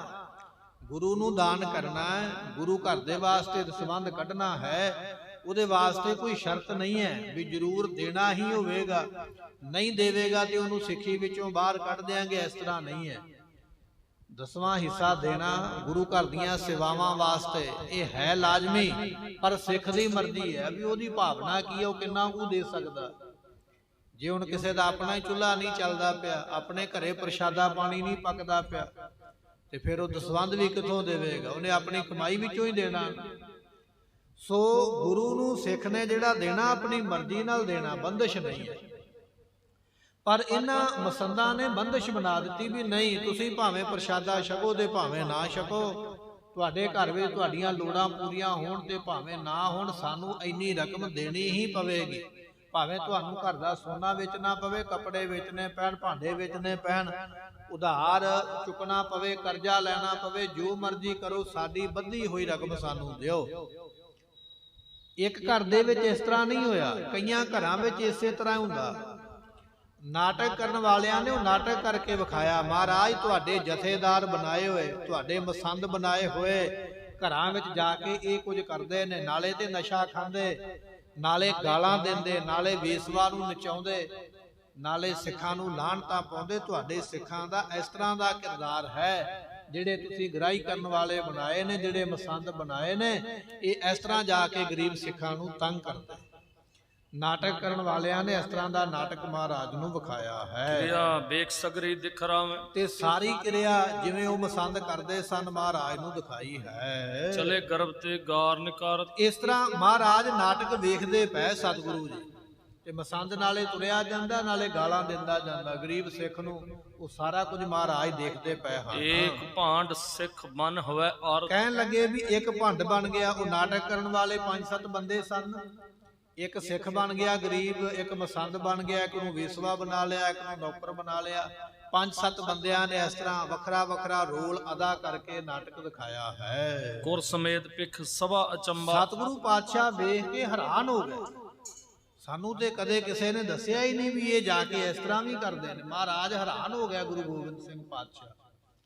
ਤੇ ਗੁਰਮੁਖੋ ਜਿੰਨੀ ਸੰਗਤ ਬੈਠੀ ਨਾ ਦਰਬਾਰ ਦੇ ਵਿੱਚ ਮਹਾਰਾਜ ਦੇ, ਜਿਨ੍ਹਾਂ ਨੇ ਨਾਟਕ ਵੇਖਿਆ ਸਾਰੇ ਹੈਰਾਨ ਹੋ ਗਿਆ। ਮਹਾਰਾਜ ਕੀ ਇਸ ਤਰ੍ਹਾਂ ਵੀ ਇਹ ਕਰਦੇ ਨੇ, ਜਾ ਕੇ ਗੁਰੂ ਦੇ ਨਾਂ ਤੇ ਇੰਨਾ ਧੋਖਾ ਕਰਦੇ, ਇੰਨਾ ਲੋਕਾਂ ਨੂੰ ਦਬਾਉਂਦੇ, ਦੁਖੀ ਕਰਦੇ। ਸਾਰੀ ਸੰਗਤ ਵੀ ਹੈਰਾਨ, ਮਹਾਰਾਜ ਵੀ ਹੈਰਾਨ ਹਨ। ਗੁਰ ਸਮੇਤ ਪਿਖ ਸਭਾ ਅਚੰਬਾ, ਕਰਤ ਮਸੰਦ ਇਤਕ ਬੜਦੰਬਾ। ਇਸ ਤਰ੍ਹਾਂ ਜਿਹੜੇ ਮਸੰਦ ਨੇ ਉਹ ਪਖੰਡ ਕਰਦੇ, ਜੇ ਤੂੰ ਮੇਰੀ ਇੱਛਾ ਪੂਰੀ ਕਰੇਗਾ ਤੇ ਤੈਨੂੰ ਮੈਂ ਸਿੱਖ ਰਹਿਣ ਦਿਆਂਗਾ, ਮੇਰੀ ਇੱਛਾ ਪੂਰੀ ਨਹੀਂ ਕਰੇਗਾ ਮੈਂ ਤੈਨੂੰ ਸਿੱਖ ਵੀ ਨਹੀਂ ਰਹਿਣ ਦਿਆਂਗਾ, ਤੇਰੇ ਕੋਲੋਂ ਸਿੱਖੀ ਖੋਹ ਲਵਾਂਗੇ, ਤੇਰੀ ਬਦਨਾਮੀ ਕਰ ਦਿਆਂਗੇ, ਇਲਾਕੇ ਦੇ ਵਿੱਚ ਕਿਸੇ ਨੂੰ ਮੂੰਹ ਵਿਖਾਉਣ ਜੋਗਾ ਨਹੀਂ ਰਵੇਂਗਾ। ਇਸ ਤਰ੍ਹਾਂ ਇਹ ਮਸੰਦ ਸੰਗਤ ਨੂੰ ਗੁੰਮਰਾਹ ਕਰਦੇ ਹਨ। ਸੁਣ ਸਿੱਖਨ ਕੋ ਦੁੱਖ ਤਿਸ ਕਾਲਾ। ਸਤਿਗੁਰੂ ਪਾਤਸ਼ਾਹ ਮਹਾਰਾਜ ਸਾਹਿਬ ਜੀਆਂ ਨੇ ਜਦੋਂ ਸਿੱਖਾਂ ਦਾ ਦੁੱਖ ਸੁਣਿਆ, ਵੇਖਿਆ ਨਾਟਕ ਦੇ ਰਾਹੀਂ ਵੀ ਸੱਚੀ ਮੁੱਚੀ ਇਸ ਤਰ੍ਹਾਂ ਹੀ ਹੁੰਦਾ, ਫਿਰ ਮਹਾਰਾਜ ਨੇ ਸੰਗਤ ਨੂੰ ਪੁੱਛਿਆ ਉਠਾ ਕੇ, ਭਾਈ ਤੁਸੀਂ ਵੱਖ-ਵੱਖ ਇਲਾਕਿਆਂ ਵਿੱਚੋਂ ਆਏ ਹੋ, ਤੁਸੀਂ ਦੱਸੋ ਵੀ ਇਸੇ ਤਰ੍ਹਾਂ ਹੀ ਹੁੰਦਾ? ਤੇ ਸੰਗਤ ਨੇ ਉੱਠ ਕੇ ਦੱਸਿਆ, ਕਹਿਣ ਲੱਗੇ ਮਹਾਰਾਜ ਬਿਲਕੁਲ ਇਸੇ ਤਰ੍ਹਾਂ ਹੀ ਹੁੰਦਾ, ਅਸੀਂ ਕਈਆਂ ਪਿੰਡਾਂ ਵਿੱਚ ਸੁਣਿਆ ਵੀ ਇਸ ਤਰ੍ਹਾਂ ਕਰਦੇ ਨੇ, ਮਹਾਰਾਜ ਜੀ ਸੁਣ ਕੇ ਸਾਰਿਆਂ ਕੋਲੋਂ ਕਲਗੀ ਧਰ ਔਰ ਕ੍ਰੋਧ ਵਿਸਾਲਾ। ਮਹਾਰਾਜ ਜੀਆਂ ਦੇ ਮਨ ਵਿੱਚ ਫਿਰ ਬੜਾ ਗੁੱਸਾ ਆਇਆ। ਉਸ ਵੇਲੇ ਕ੍ਰੋਧ ਆ ਗਿਆ, ਗੁੱਸਾ ਆ ਗਿਆ ਇਹਨਾਂ ਮਸੰਦਾਂ ਦੇ ਪ੍ਰਤੀ। ਰਕਤ ਨੇਤਰ ਕਰ ਹੁਕਮ ਬਖਾਨਾ। ਸਤਿਗੁਰੂ ਪਾਤਸ਼ਾਹ ਮਹਾਰਾਜ ਸਾਹਿਬ ਜੀਆਂ ਦੇ ਨੇਤਰ ਫਿਰ ਗੁਰਮੁਖੋ ਲਾਲ ਹੋ ਗਿਆ ਗੁੱਸੇ ਦੇ ਨਾਲ ਨਾ, ਇਸ ਤਰ੍ਹਾਂ ਵੇਖ ਕੇ ਵੀ ਇਹ ਸਾਡੀ ਸੰਗਤ ਨੂੰ ਗਾਲਾਂ ਕੱਢਦੇ, ਸ਼ਰਾਬ ਤੇ ਮੀਟ ਦੀ ਫਰਮਾਇਸ਼ ਰੱਖਦੇ ਔਰ ਮਾੜਾ ਬੋਲਦੇ, ਵਿਗੜੇ ਹੋਏ ਨੇ। ਇਹ ਸਭ ਕੁਝ ਵੇਖ ਕੇ ਮਹਾਰਾਜ ਦੇ ਗੁੱਸੇ ਨਾਲ ਨੇਤਰ ਲਾਲ ਹੋਏ ਹਨ। ਕਹਾ ਹੋ ਮਸੰਦਨ ਜੋ ਜਿਸ ਥਾਨ। ਸਤਿਗੁਰੂ ਪਾਤਸ਼ਾਹ ਮਹਾਰਾਜ ਨੇ ਹੁਕਮ ਦਿੱਤਾ ਆਪਣੇ ਖਾਲਸੇ ਨੂੰ, ਕਹਿਣ ਲੱਗੇ ਖਾਲਸਾ ਜੀ, ਜਿਹੜਾ ਮਸੰਦ ਜਿੱਥੇ ਵੀ ਬੈਠਾ ਹੋਇਆ ਉਹਨੂੰ ਬੰਨ੍ਹ ਲਓ, ਰੱਸੇ ਲੈ ਕੇ ਜਾਓ, ਸੰਗਲ ਲੈ ਕੇ ਜਾਓ। ਕੋਈ ਘਰੇ ਬੈਠਾ, ਕੋਈ ਬਾਹਰ ਬੈਠਾ, ਕੋਈ ਕਿਸੇ ਦੇਸ਼ ਵਿੱਚ ਗਿਆ ਹੋਇਆ, ਜਿੱਥੇ ਵੀ ਕੋਈ ਹੈ ਉਹਦੀਆਂ ਮੁਸ਼ਕਾਂ ਬੰਨ੍ਹ ਲਈਆਂ ਜਾਣ ਰੱਸਿਆਂ ਦੇ ਨਾਲ। ਸੰਗਤ ਨੂੰ ਵੀ ਹੁਕਮ ਦਿੱਤਾ ਮਹਾਰਾਜ ਨੇ, ਗੁਰੂ ਕੀ ਸੰਗਤ ਤੁਹਾਡੇ ਪਿੰਡਾਂ ਵਿੱਚ, ਇਲਾਕੇ ਵਿੱਚ ਜਿਹੜਾ ਵੀ ਮਸੰਦ ਇਸ ਵੇਲੇ ਤੁਰਿਆ ਫਿਰਦਾ ਹੈ, ਇਹਨੂੰ ਬੰਨ੍ਹ ਕੇ ਸਾਡੇ ਪੇਸ਼ ਕੀਤਾ ਜਾਵੇ, ਬੰਨ੍ਹ ਕੇ ਲਿਆਓ ਸਾਰਿਆਂ ਨੂੰ। ਇਹ ਮਹਾਰਾਜ ਨੇ ਹੁਕਮ ਲਾਇਆ ਹੈ। ਮੁਸ਼ਕਾਂ ਦੈ ਦੈ ਆਨੋ ਜਾਏ। ਸਤਿਗੁਰਾਂ ਨੇ ਆਖਿਆ ਮੁਸ਼ਕਾਂ ਬੰਨ੍ਹ ਕੇ, ਹੱਥ ਪੈਰ ਇਹਨਾਂ ਦੇ ਰੱਸਿਆਂ ਨਾਲ ਬੰਨ੍ਹ ਕੇ, ਸੰਗਲਾਂ ਦੇ ਨਾਲ ਬੰਨ੍ਹ ਕੇ, ਜਿੱਥੇ ਵੀ ਇਹ ਮਸੰਦ ਆਪਣੇ ਆਪ ਨੂੰ ਗੁਰੂ ਕਹਾਉਂਦੇ, ਆਪਣੀ ਪੂਜਾ ਕਰਾਉਂਦੇ ਔਰ ਸਿੱਖਾਂ ਨੂੰ ਤੰਗ ਕਰਦੇ, ਐਸੇ ਮਸੰਦਾਂ ਨੂੰ ਬੰਨ੍ਹ ਕੇ ਮੁਸ਼ਕਾਂ ਦੇ ਨਾਲ, ਰੱਸਿਆਂ ਦੇ ਨਾਲ ਸਾਡੇ ਕੋਲ ਲੈ ਕੇ ਆਉਣਾ ਕਰੋ। ਬੰਦ ਕੈਦ ਮੈਂ ਦਿਓ ਸਜਾਏ। ਇਹਨਾਂ ਨੂੰ ਕੈਦ ਵਿੱਚ ਸੁੱਟ ਦਿਓ। ਜੇ ਕੋਈ ਆਪ ਸਜ਼ਾ ਦੇ ਸਕਦਾ ਤੇ ਵਾਹ ਭਲੀ ਚੰਗੀ ਗੱਲ ਹੈ। ਜੇ ਪਿੰਡਾਂ ਦੇ ਪਿੰਡ ਇਕੱਠੇ ਹੋ ਕੇ ਇਹਨਾਂ ਮਸੰਦਾਂ ਨੂੰ ਸਜ਼ਾ ਦੇ ਸਕਦੇ ਹੋ ਤੇ ਤੁਹਾਨੂੰ ਛੁੱਟੀ ਹੈ, ਸਾਡੇ ਵੱਲੋਂ ਅਸੀਂ ਕੁਝ ਨਹੀਂ ਕਵਾਂਗੇ। ਇਹਨਾਂ ਨੂੰ ਸਜ਼ਾ ਦਿਓ। ਜਿਹੜੇ ਸਜ਼ਾ ਨਹੀਂ ਦੇ ਸਕਦੇ ਉਹ ਬੰਨ੍ਹ ਕੇ ਸਾਡੇ ਕੋਲ ਲੈ ਆਓ। ਫਿਰ ਸਾਡੇ ਕੋਲ ਤੇ ਹੈ ਫੌਜ ਸਜ਼ਾ ਦੇਣ ਵਾਲੀ, ਅਸੀਂ ਫਿਰ ਇੱਥੇ ਸਜ਼ਾ ਦੇਵਾਂਗੇ। ਇਹ ਮਹਾਰਾਜ ਨੇ ਹੁਕਮ ਦਿੱਤਾ ਹੈ। ਪ੍ਰਾਨ ਸਮਾਨ ਸਿੱਖ ਮਮ ਪਿਆਰੇ। ਸਤਿਗੁਰਾਂ ਨੇ ਹੁਕਮ ਸੁਣਾਇਆ, ਕਹਿਣ ਲੱਗੇ ਜਿਹੜੇ ਸਾਡੇ ਸਿੱਖ ਨੇ ਇਹ ਸਾਨੂੰ ਆਪਣੀ ਜਾਨ ਤੋਂ ਵੀ ਪਿਆਰੇ ਨੇ। ਮਸੰਦ ਤੇ ਗਾਲਾਂ ਕੱਢਦੇ ਨਾ ਜਾ ਕੇ ਸਿੱਖਾਂ ਨੂੰ ਵੀ ਤੇਰੇ ਜਨਮ ਨੂੰ ਲਾਹਨਤ ਹੈ, ਤੇਰੇ ਜੀਵਨ ਨੂੰ ਲਾਹਨਤ ਹੈ। ਮਹਾਰਾਜ ਕਹਿਣ ਲੱਗੇ ਨਹੀਂ, ਇਹ ਸਾਡੀ ਸੰਗਤ, ਸਾਡੇ ਸਿੱਖ ਸਾਨੂੰ ਜਾਨ ਤੋਂ ਵੀ ਪਿਆਰੇ ਨੇ। ਇਹਨਾਂ ਵਾਸਤੇ ਜਾਨ ਵੀ ਦੇਣੀ ਪਵੇ ਤੇ ਉਹ ਅਸੀਂ ਦੇ ਦਿਆਂਗੇ, ਪਰ ਇਹਨਾਂ ਦੀ ਵਾਸਤੇ ਅਸੀਂ ਲੜਾਂਗੇ ਜ਼ਰੂਰ। ਇਹਨਾਂ ਤੇ ਦੁੱਖ ਨਹੀਂ ਆਉਣ ਦੇਵਾਂਗੇ, ਸਾਨੂੰ ਜਾਨ ਤੋਂ ਪਿਆਰੇ।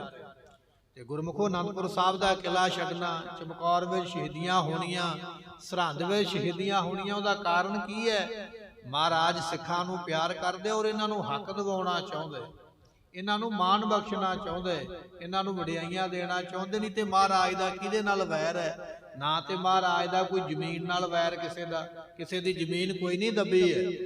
ਜਰ ਜੋਰੂ ਤੇ ਜ਼ਮੀਨ ਦਾ ਝਗੜਾ ਹੈ, ਪਰ ਗੁਰੂ ਘਰ ਦੇ ਵਿੱਚ ਇਹ ਕੋਈ ਝਗੜਾ ਨਹੀਂ, ਨਾ ਜਰ ਦਾ ਨਾ ਜੋਰੂ ਦਾ। ਗੁਰੂ ਦਾ ਜੇ ਝਗੜਾ ਹੈ ਤੇ ਜ਼ਾਲਮ ਦੇ ਨਾਲ, ਜ਼ੁਲਮ ਕਰਨ ਵਾਲੇ ਦੇ ਨਾਲ, ਜਿਹੜਾ ਗਰੀਬ ਨੂੰ ਤੰਗ ਕਰਦਾ ਉਹਦੇ ਨਾਲ ਹੀ ਝਗੜਾ ਹੈ। ਇਸੇ ਕਰਕੇ ਮਹਾਰਾਜ ਨੂੰ ਅਨੰਦਪੁਰ ਸਾਹਿਬ ਆਪਣਾ ਘਰ ਛੱਡਣਾ ਪਿਆ। ਆਪਾਂ ਇਹ ਬਚਨ ਕਹਿ ਦਿੰਦੇ ਆ ਮਹਾਰਾਜ ਨੇ ਅਨੰਦਪੁਰ ਸਾਹਿਬ ਦਾ ਕਿਲਾ ਛੱਡਿਆ। ਗੁਰਮੁਖੋ ਕਿਲਾ ਛੱਡਿਆ, ਕਿਲੇ ਦੇ ਨਾਲ ਨਾਲ ਆਪਾਂ ਨੂੰ ਇਹ ਵੀ ਗੱਲ ਮੰਨਣੀ ਚਾਹੀਦੀ ਹੈ, ਸੋਚਣੀ ਚਾਹੀਦੀ ਹੈ ਵੀ ਆਪਣਾ ਘਰ ਛੱਡਿਆ ਮਹਾਰਾਜ ਨੇ, ਜਿੱਥੇ ਪਰਿਵਾਰ ਦੇ ਨਾਲ ਰਹਿੰਦੇ, ਜਿੱਥੇ ਸਾਹਿਬਜ਼ਾਦਿਆਂ ਦੇ ਜਨਮ ਹੋਏ, ਜਿੱਥੇ ਮਹਾਰਾਜ ਦੇ ਪ੍ਰਸਾਦੀ ਹਾਥੀ ਤੁਰੇ ਫਿਰਦੇ, ਸੰਗਤਾਂ ਦੀ ਬੜੀ ਰੌਣਕ ਰਹਿੰਦੀ, ਐਸਾ ਸੁੰਦਰ ਘਰ, ਉਹ ਵੀ ਸਿਆਲ ਦੀ ਰੁੱਤ ਵਿੱਚ ਪੈਂਦਿਆਂ ਮੀਂਹ ਦੇ, ਛੱਡਣਾ ਪਵੇ ਕਿੰਨਾ ਔਖਾ ਹੈ। ਅਸੀਂ ਕਿਸੇ ਦੇਸ਼ ਵਿਦੇਸ਼ ਜਾਈਏ ਨਾ, ਪਤਾ ਵੀ ਅਸੀਂ 6 ਮਹੀਨੇ ਸਾਲ ਬਾਅਦ ਮੁੜ ਵੀ ਆਉਣਾ ਹੈ। ਅੱਜ ਕੱਲ ਤੇ ਬੜੇ ਸਾਧਨ ਨੇ, ਅਸੀਂ ਵਿਦੇਸ਼ ਵੀ ਚਲੇ ਜਾਈਏ ਤੇ ਇੱਕ ਦੂਜੇ ਦਾ ਮੂੰਹ ਦੇਖ ਸਕਦੇ, ਗੱਲ ਵੀ ਕਰ ਸਕਦੇ, ਤੇ ਫਿਰ ਵੀ ਘਰੋਂ ਤੁਰ ਲੱਗਿਆਂ ਲੋਕ ਰੋਂਦੇ ਨੇ ਵੀ ਮੈਂ ਘਰ ਛੱਡਣ ਲੱਗਾ, ਪਤਾ ਵੀ ਮੁੜ ਕੇ ਵੀ ਆ ਜਾਣਾ। ਪਰ ਧੰਨ ਗੁਰੂ ਗੋਬਿੰਦ ਸਿੰਘ ਮਹਾਰਾਜ ਨੇ ਬਿਨਾਂ ਕਿਸੇ ਕਾਰਨ ਤੋਂ ਅੱਧੀ ਰਾਤ ਨੂੰ ਆਪਣਾ ਘਰ ਛੱਡਿਆ, ਔਰ ਇਹ ਵੀ ਪਤਾ ਵੀ ਮੁੜ ਕੇ ਅਸੀਂ ਵਾਪਸ ਇੱਥੇ ਨਹੀਂ ਆਉਣਾ। ਇਹ ਕੁਰਬਾਨੀ ਕਾਹਦੇ ਵਾਸਤੇ ਹੈ? ਘਰ ਕਾਹਦੇ ਲਈ ਛੱਡਿਆ? ਪਰਿਵਾਰ ਸ਼ਹੀਦ ਕਰਵਾਇਆ ਸਾਨੂੰ ਹੱਕ ਦਿਵਾਉਣ ਵਾਸਤੇ, ਮਾਣ ਦਿਵਾਉਣ ਵਾਸਤੇ, ਇੱਜ਼ਤ ਦਿਵਾਉਣ ਵਾਸਤੇ। ਐਸੀ ਮਹਾਰਾਜ ਦੀ ਬਖਸ਼ਿਸ਼ ਹੈ। ਸਤਿਗੁਰੂ ਪਾਤਸ਼ਾਹ ਕਹਿਣ ਲੱਗੇ ਸਾਡੇ ਸਿੱਖ ਸਾਨੂੰ ਜਾਨ ਤੋਂ ਪਿਆਰੇ ਨੇ, ਇਹਨਾਂ ਵਾਸਤੇ ਅਸੀਂ ਘਰ ਵੀ ਛੱਡ ਦਈਏ, ਇਹਨਾਂ ਵਾਸਤੇ ਪੁੱਤਰ ਵੀ ਸ਼ਹੀਦ ਕਰਵਾ ਲਈਏ, ਪਰਿਵਾਰ ਵੀ ਸ਼ਹੀਦ ਹੋ ਜਾਵੇ।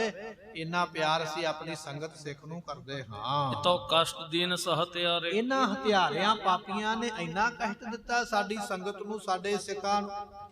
ਸਾਨੂੰ ਪਤਾ ਨਹੀਂ ਸੀ ਵੀ ਇੰਨਾ ਕਸ਼ਟ ਦੇਣ ਵਾਲੇ ਹਨ। ਤਉ ਧਨ ਸਿੱਖ ਸਿੱਖੀ ਰਾਖੇ। ਮਹਾਰਾਜ ਕਹਿਣ ਲੱਗੇ ਸਾਡੇ ਸਿੱਖ ਤੇ ਫਿਰ ਵੀ ਧਨ ਨੇ, ਵੀ ਇਹੋ ਜਿਹੇ ਮਸੰਦ ਇੰਨਾ ਤੰਗ ਕਰਦੇ ਸੰਗਤ ਨੂੰ, ਸ਼ਰਾਬ ਦੀ ਮੰਗ ਕਰਦੇ, ਮਾਸ ਦੀ ਮੰਗ ਕਰਦੇ, ਬੇਸਵਾ ਦਾ ਨਾਚ ਕਰਾਉਂਦੇ ਔਰ ਸਿੱਖਾਂ ਨੂੰ ਗਾਲਾਂ ਕੱਢਦੇ।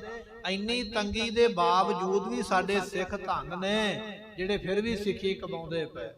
ਆਪਣੇ ਘਰ ਦਾ ਗਹਿਣਾ ਵੇਚ ਕੇ, ਆਪਣੀ ਘਰਵਾਲੀ ਦੇ ਵਸਤਰ ਵੇਚ ਕੇ ਵੀ ਸਿੱਖ ਚਾਹੁੰਦਾ ਵੀ ਸਿੱਖੀ ਬਣੀ ਰਵੇ। ਮਹਾਰਾਜ ਕਹਿਣ ਲੱਗੇ ਸਾਡੇ ਸਿੱਖ ਧੰਨ ਨੇ ਜਿਹੜੇ ਫਿਰ ਵੀ ਸਿੱਖੀ ਕਮਾਉਂਦੇ ਹਨ। ਸਹਿ ਸੰਕਟ ਗੁਰ ਸ਼ਰਨ ਸੁਕਾਂਕੇ। ਸਤਿਗੁਰੂ ਪਾਤਸ਼ਾਹ ਕਹਿਣ ਲੱਗੇ ਸਾਡੀ ਸ਼ਰਨ ਦੀ ਇੱਛਾ ਰੱਖ। ਹੁਣ ਸਿੱਖ ਵਿਚਾਰੇ ਨੇ ਗਹਿਣਾ ਕਿਉਂ ਵੇਚਿਆ, ਲਹਿੰਗਾ ਕਿਉਂ ਵੇਚਿਆ? ਉਹਦੀ ਇੱਛਾ ਇਹ ਸੀ ਵੀ ਮੈਂ ਗੁਰੂ ਗੋਬਿੰਦ ਸਿੰਘ ਮਹਾਰਾਜ ਦੀ ਸ਼ਰਨ ਵਿੱਚ ਰਵਾਂ, ਮੈਨੂੰ ਕਿਤੇ ਸ਼ਰਨ ਤੋਂ ਬਾਹਰ ਨਾ ਕਰ ਦੇਵੇ। ਤਾਂ ਉਹ ਵਿਚਾਰਾ ਆਪਣਾ ਘਰ ਦਾ ਸਮਾਨ ਵੇਚਦਾ ਪਿਆ।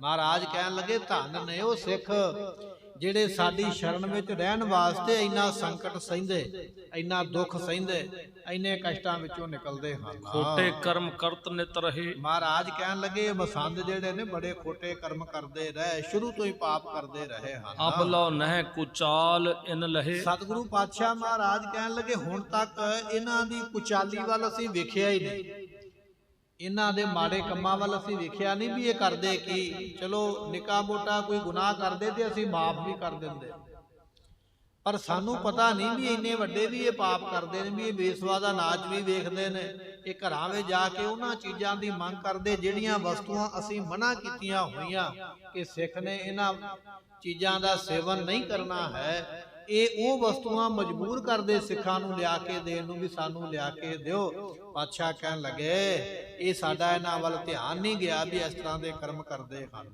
ਚੌਂ ਦਿਸ਼ਨ ਮੈਂ ਲਿਖੇ ਪਠਾਏ। ਸਤਿਗੁਰੂ ਪਾਤਸ਼ਾਹ ਨੇ ਜਿਹੜੇ ਮਸੰਦ ਅਨੰਦਪੁਰ ਸਾਹਿਬ ਦੇ ਵਿੱਚ ਸਨ ਉਹਨਾਂ ਨੂੰ ਉਸੇ ਵੇਲੇ ਮਹਾਰਾਜ ਨੇ ਬਣਵਾ ਲਿਆ। ਜਿਹੜੇ ਬਾਹਰ ਵੱਖ-ਵੱਖ ਦੇਸ਼ਾਂ ਵਿੱਚ ਗਏ ਹੋਏ ਸਨ ਮਹਾਰਾਜ ਨੇ ਹੁਕਮਨਾਮੇ ਲਿਖੇ। ਉਸੇ ਵੇਲੇ ਹੁਕਮਨਾਮੇ ਵਿੱਚ ਲਿਖਿਆ ਗਿਆ ਕਿ ਗੁਰੂ ਕੀ ਸੰਗਤ ਤੁਹਾਡੇ ਇਲਾਕੇ ਵਿੱਚ ਜਿਹੜਾ ਵੀ ਮਸੰਦ ਇਸ ਵੇਲੇ ਹੈ, ਜਿਹਨੂੰ ਮਸੰਦੀ ਮਿਲੀ ਹੋਈ ਹੈ, ਉਹਨੂੰ ਸਜ਼ਾ ਦਿੱਤੀ ਜਾਵੇ। ਜੇ ਉਹ ਕੁਕਰਮ ਕਰਦਾ ਪਿਆ, ਜੇ ਉਹ ਵਿਗੜਿਆ ਹੋਇਆ, ਉਹਨੂੰ ਸਜ਼ਾ ਦਿਓ। ਜਿਹੜਾ ਸਜ਼ਾ ਨਹੀਂ ਦੇ ਸਕਦਾ, ਸਿੱਖ ਇਕੱਠੇ ਹੋ ਕੇ ਮਸੰਦ ਨੂੰ ਫੜ ਕੇ ਸਾਡੇ ਕੋਲ ਲੈ ਆਓ, ਅਸੀਂ ਉਹਨੂੰ ਸਜ਼ਾ ਦੇਵਾਂਗੇ। ਇਸ ਤਰ੍ਹਾਂ ਮਹਾਰਾਜ ਨੇ ਚਿੱਠੀਆਂ ਜਿਹੜੀਆਂ ਨੇ ਲਿਖ ਕੇ ਵੱਖ-ਵੱਖ ਇਲਾਕਿਆਂ ਵਿੱਚ ਭੇਜੀਆਂ ਹਨ। ਦੂਰ ਦੂਰ ਤੇ ਗਹਿ ਗਹਿ ਲਿਆਏ। ਤੇ ਗੁਰਮੁਖੋ ਉਹ ਜਦੋਂ ਚਿੱਠੀਆਂ ਪਹੁੰਚੀਆਂ ਨਾ ਵੱਖ-ਵੱਖ ਇਲਾਕਿਆਂ ਵਿੱਚ, ਜਿਵੇਂ ਜਿਵੇਂ ਸੰਗਤਾਂ ਨੂੰ ਸੁਨੇਹਾ ਮਿਲਿਆ ਤੇ ਸੰਗਤਾਂ ਦੀ ਉਹ ਗੱਲ ਪਿੰਡਾਂ ਵਿੱਚ ਧੁੰਮ ਗਈ ਵੀ ਮਹਾਰਾਜ ਨੇ ਆਖਿਆ ਵੀ ਮਸੰਦਾਂ ਨੂੰ ਜਾਂ ਤੇ ਸਜ਼ਾ ਦਿਓ, ਜਿਹੜੇ ਸਜ਼ਾ ਨਹੀਂ ਦੇ ਸਕਦੇ ਉਹ ਸਾਡੇ ਕੋਲ ਲੈ ਕੇ ਆਓ। ਤੇ ਸੰਗਤਾਂ ਫਿਰ ਪਿੰਡਾਂ ਦੀਆਂ ਨੌਜਵਾਨ ਇਕੱਠੇ ਹੋ ਗਏ, ਉਹਨਾਂ ਦੇ ਗਰੁੱਪ ਬਣ ਗਏ, ਜਥੇ ਬਣ ਗਏ। ਜਿੱਥੇ ਜਿੱਥੇ ਜਿਹੜਾ ਮਸੰਦ ਸੀ ਉਹਨਾਂ ਮਸੰਦਾਂ ਨੂੰ ਉੱਥੇ ਉੱਥੇ ਬੰਨ੍ਹ ਲਿਆ ਗਿਆ, ਰੱਸਿਆਂ ਦੇ ਨਾਲ, ਸੰਗਲਾਂ ਦੇ ਨਾਲ ਬੰਨ੍ਹ ਕੇ। ਤੇ ਫਿਰ ਬੜੇ ਬੜੇ ਜਥੇ ਪਿੰਡਾਂ ਦੇ ਵਿੱਚੋਂ ਚੱਲ ਪਏ, ਉਹਨਾਂ ਮਸੰਦਾਂ ਨੂੰ ਅਨੰਦਪੁਰ ਸਾਹਿਬ ਦੀ ਧਰਤੀ ਤੇ ਲੈ ਕੇ ਆਉਂਦੇ ਹਨ। ਬੰਦ ਕਰ ਬ੍ਰਿੰਦ ਮਸੰਦਨ। ਤੇ ਇਸ ਤਰ੍ਹਾਂ ਕਹਿਣ ਲੱਗੇ ਵੀ ਬੰਨ ਕੇ ਨਾ ਬਹੁਤੇ ਮਸੰਦਾਂ ਨੂੰ ਤੇ ਅਨੰਦਪੁਰ ਸਾਹਿਬ ਦੀ ਧਰਤੀ ਤੇ ਇਕੱਠਾ ਕੀਤਾ ਗਿਆ। ਗੁਰਮੁਖੋ ਅੱਜ ਵੀ ਆਪਾਂ ਅਨੰਦਪੁਰ ਸਾਹਿਬ ਦੇ ਦਰਸ਼ਨ ਕਰਨ ਜਾਈਏ, ਗੁਰਦੁਆਰਾ ਸੀਸਗੰਜ ਸਾਹਿਬ ਜਿੱਥੇ ਗੁਰੂ ਤੇਗ ਬਹਾਦਰ ਪਾਤਸ਼ਾਹ ਜੀਆਂ ਦੇ ਪਵਿੱਤਰ ਸੀਸ ਦਾ ਸੰਸਕਾਰ ਕੀਤਾ ਗਿਆ, ਉਹਦੇ ਨਾਲ ਹੀ ਗੁਰੂ ਘਰ ਬਣਿਆ ਹੋਇਆ ਹੈ ਗੁਰਦੁਆਰਾ ਗੁਰੂ ਕੇ ਮਹਿਲ।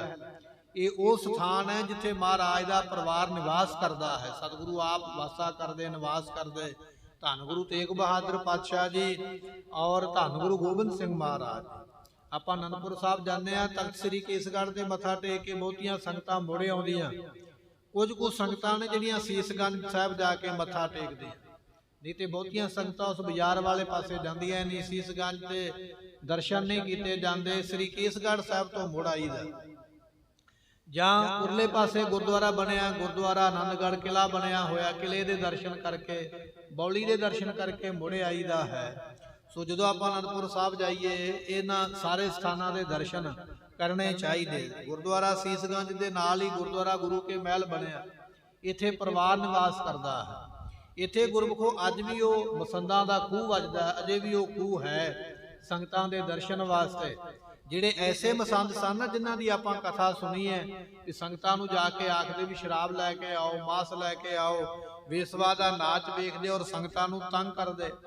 ਐਸੇ ਮਸੰਦਾਂ ਨੂੰ ਫਿਰ ਮਹਾਰਾਜ ਨੇ ਉਹਨਾਂ ਖੂਹਾਂ ਦੇ ਵਿੱਚ ਸੁੱਟ ਕੇ ਤੇ ਉਹਨਾਂ ਨੂੰ ਸਾੜਿਆ। ਫਿਰ ਉਸ ਖੂਹ ਦੇ ਵਿੱਚ ਸੁੱਟ ਕੇ ਤੇਲ ਪਾ ਕੇ ਅੱਗ ਲਾ ਕੇ ਤੇ ਸਾੜੇ ਗਏ। ਮਹਾਰਾਜ ਦਾ ਬਚਨ ਇਹ ਹੈ ਵੀ ਸਾਡੀ ਸੰਗਤ ਸਾਨੂੰ ਜਾਣ ਤੋਂ ਪਿਆਰੀ ਹੈ, ਸਾਡਾ ਸਿੱਖ ਸਾਨੂੰ ਜਾਣ ਤੋਂ ਵੀ ਪਿਆਰਾ ਹੈ। ਜਿਹੜਾ ਸਾਡੇ ਸਿੱਖ ਨੂੰ ਤੰਗ ਕਰੇਗਾ ਉਹਦੀ ਜਾਨ ਅਸੀਂ ਲੈ ਲਵਾਂਗੇ। ਤੇ ਉਹ ਬਚਨ ਵੀ ਫਿਰ ਮਹਾਰਾਜ ਨੇ ਇੱਥੇ ਪੂਰਾ ਕੀਤਾ। ਜਿਹੜੇ ਮਸੰਦ ਵਿਗੜੇ ਹੋਏ ਸਨ, ਸੰਗਤਾਂ ਨੇ ਬੰਨ ਕੇ ਵੱਖ-ਵੱਖ ਇਲਾਕਿਆਂ ਵਿੱਚੋਂ ਅਨੰਦਪੁਰ ਸਾਹਿਬ ਲੈ ਕੇ ਆਂਦੇ, ਔਰ ਮਹਾਰਾਜ ਸੰਗਤਾਂ ਨੂੰ ਪੁੱਛਦੇ ਇਹਦੀਆਂ ਕੀ ਕਰਤੂਤਾਂ ਨੇ। ਉਹ ਦੱਸਦੇ ਮਹਾਰਾਜ ਇਹ ਇਸ ਤਰ੍ਹਾਂ ਦੇ ਕਰਮ ਕਰਦਾ ਹੈ। ਤੇ ਫਿਰ ਪਾਤਸ਼ਾਹ ਜੀ ਉਹਨਾਂ ਸਾਰਿਆਂ ਨੂੰ ਇਕੱਠੇ ਕਰਕੇ ਉਹ ਮਸੰਦਾਂ ਦਾ ਖੂਹ ਜਿਹੜਾ ਸਥਾਨ ਹੈ ਉੱਥੇ ਫਿਰ ਮਹਾਰਾਜ ਨੇ ਇਹਨਾਂ ਨੂੰ ਸਾੜਿਆ, ਇਹਨਾਂ ਨੂੰ ਸਜ਼ਾ ਦਿੱਤੀ ਹੈ ਅਤੇ ਫਿਰ ਪ੍ਰਥਾ ਹੀ ਬੰਦ ਕਰ ਦਿੱਤੀ, ਮਸੰਦ ਰਵੇਗਾ ਹੀ ਕੋਈ। ਸੰਗਤ ਨੂੰ ਹੁਕਮ ਲਾ ਦਿੱਤਾ ਅੱਜ ਤੋਂ ਬਾਅਦ ਕੋਈ ਸਾਡੀ ਗ੍ਰਾਈ ਕਰਨ ਨਹੀਂ ਆਵੇ। ਤੁਸੀਂ ਜਦੋਂ ਆਉਂਦੇ ਹੋ 6 ਮਹੀਨੇ ਬਾਅਦ, ਸਾਲ ਬਾਅਦ ਜਦੋਂ ਆਓਗੇ ਉਦੋਂ ਆਪੇ ਹੀ ਲੈ ਕੇ ਆਇਆ ਕਰੋ। ਜਾਂ ਤੁਹਾਡੇ ਇਲਾਕੇ ਵਿੱਚੋਂ ਕੋਈ ਸੰਗਤ ਆਵੇ ਉਹ ਸੰਗਤ ਨੂੰ ਫੜਾ ਦਿਆ ਕਰੋ ਵੀ ਆ ਗੁਰੂ ਘਰ ਭੇਟ ਦੇਣੀ ਹੈ। ਪਰ ਅਸੀਂ ਐਸੇ ਬੰਦਿਆਂ ਨੂੰ ਹੁਣ ਬਿਲਕੁਲ ਬੰਦ ਕਰ ਦਿੱਤਾ ਹੈ ਜਿਹੜੇ ਸੰਗਤ ਨੂੰ ਇਸ ਤਰ੍ਹਾਂ ਤੰਗ ਕਰਦੇ। ਇਸ ਤਰ੍ਹਾਂ ਮਹਾਰਾਜ ਨੇ ਨਾਲੇ ਮਸੰਦ ਪ੍ਰਥਾ ਬੰਦ ਕਰ ਦਿੱਤੀ, ਨਾਲੇ ਉਹਨਾਂ ਮਸੰਦਾਂ ਨੂੰ ਫਿਰ ਐਸੀ ਡਾਢੀ ਤੇ ਕਰੜੀ ਸਜ਼ਾ ਦਿੱਤੀ ਹੈ। ਗੁਰੂ ਜਿੱਥੇ ਕੋਮਲ ਦਿਲ ਹੈ, ਜਿੱਥੇ ਗੁਰੂ ਤਰਸ ਕਰਦਾ ਹੈ, ਉਥੇ ਗੁਰੂ ਵੀਰ ਰਸੀ ਵੀ ਹੈ ਅਤੇ ਗੁਰੂ ਦੀਆਂ ਸਜ਼ਾਵਾਂ ਵੀ ਕਰੜੀਆਂ। ਜਦੋਂ ਮਹਾਰਾਜ ਸਜ਼ਾ ਦਿੰਦੇ ਫਿਰ ਸਜ਼ਾ ਵੀ ਕਰੜੀ ਦਿੰਦੇ ਮਹਾਰਾਜ, ਉਸ ਵੇਲੇ ਦੰਡ ਵੀ ਦਿੰਦੇ। ਇਸ ਤਰ੍ਹਾਂ ਮਹਾਰਾਜ ਨੇ ਗੁਰਮੁਖੋ ਉਹਨਾਂ ਮਸੰਦਾਂ ਨੂੰ ਬੰਨ ਕੇ ਉਸ ਖੂਹ ਦੇ ਵਿੱਚ ਸਾੜਿਆ, ਨਾਲੇ ਉਹ ਪ੍ਰਥਾ ਬੰਦ ਕੀਤੀ ਹੈ। ਦੁੱਖ ਬਿਲੰਦ ਦੇ ਕਰੇ ਨਿਕੰਦਨ। ਤੇ ਸਤਿਗੁਰੂ ਪਾਤਸ਼ਾਹ ਮਹਾਰਾਜ ਜੀਆਂ ਨੇ ਬੜੇ ਵੱਡੇ ਕਸ਼ਟ ਦੇ ਕੇ, ਸਜ਼ਾ ਦੇ ਕੇ ਤੇ ਫਿਰ ਮਾਰਿਆ। ਸਜ਼ਾ ਦੇ ਕੇ ਉਹਨਾਂ ਦੇ ਗੁਨਾਹਾਂ ਦੀ, ਤੇ ਨਾਲੇ ਫਿਰ ਉਹਨਾਂ ਨੂੰ ਮਹਾਰਾਜ ਨੇ ਮਾਰਿਆ। ਸਜ਼ਾ ਦੇ ਕੇ ਤੁਸੀਂ ਪਾਪ ਕੀਤੇ, ਉਹਦੀ ਸਜ਼ਾ ਤੁਹਾਨੂੰ ਮਿਲੇਗੀ। ਇਸ ਤਰ੍ਹਾਂ ਗੁਰੂ ਗੋਬਿੰਦ ਸਿੰਘ ਮਹਾਰਾਜ ਜੀਆਂ ਨੇ ਮਸੰਦਾਂ ਨੂੰ ਸਜ਼ਾ ਦਿੱਤੀ ਹੈ, ਨਾਲੇ ਇਹ ਪ੍ਰਥਾ ਮਹਾਰਾਜ ਨੇ ਬੰਦ ਕੀਤੀ ਹੈ। ਭਾਈ ਤਖਤੂ ਮੱਲ ਜੀਆਂ ਦਾ ਜਿਹੜਾ ਇਤਿਹਾਸ ਹੈ ਉਹ ਪ੍ਰਾਰੰਭ ਹੋ ਰਿਹਾ ਆਪਾਂ ਕੱਲ ਦੇ ਦੀਵਾਨ ਵਿੱਚ। ਸੋ ਇਸ ਨੂੰ ਫਿਰ ਅੱਗੇ ਸਰਵਣ ਕਰਾਂਗੇ। ਸਮੇਂ ਦੀ ਸਮਾਪਤੀ, ਭੁੱਲਾਂ ਦੀ ਮੁਆਫੀ, ਲੇਖਾ ਕਤਹਿ ਨ ਛੂਟੀਐ। ਬਖਸ਼ਨਹਾਰ ਬਖਸ਼ ਲੈ। ਵਾਹਿਗੁਰੂ ਜੀ ਕਾ ਖਾਲਸਾ, ਵਾਹਿਗੁਰੂ ਜੀ